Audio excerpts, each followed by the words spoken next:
because we're talking about leaders and organizations and emotional capacity, then being able to either, and I'm looking at my notes, break under pressure or be able to, keep things under the wrap.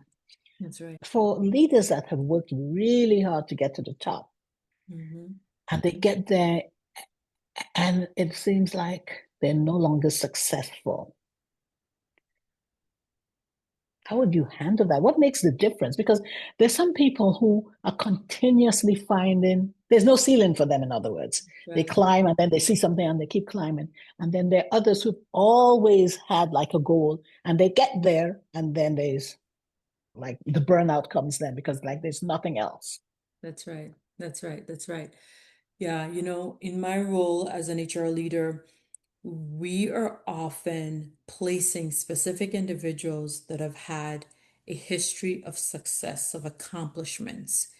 We're placing those individuals in critical roles because of their past accomplishments, with the Mhm. expectation that they will deliver similarly in these critical roles. And I've found that sometimes they do, sometimes they don't. And one of the Mhm. reasons is exactly what you just mentioned is when we are seeking to achieve a certain level of success and a certain height, there is a specific drive, there is the hunger, there is the ambition.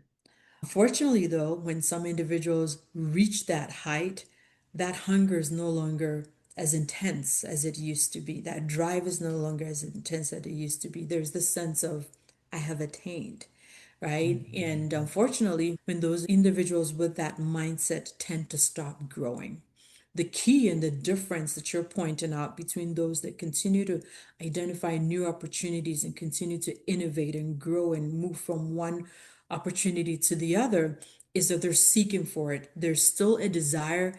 They are individuals that are lifelong learners that want to continue to evolve themselves as individuals, to grow, to learn, to influence, to make impact, versus those that rest on their laurels and really believe that their experiences speak for themselves. Those experiences may open certain doors, but again, to continue to make long lasting impact and to continue to have a reputation of being a successful leader, that drive needs to continue to be there, and the intentionality behind growing oneself needs to be there.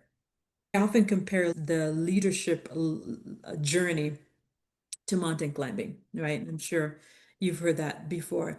It's initially you are building muscle, you are on difficult terrain, you are learning discipline, you are demonstrating capacity, demonstrating ability.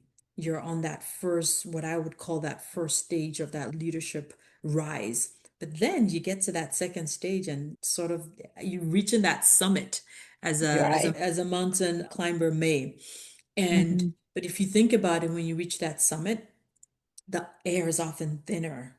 You Yeah, know, I love it. the environment is very different, right? Any slight misstep could be dangerous. The implications are bigger. It's the same with leadership.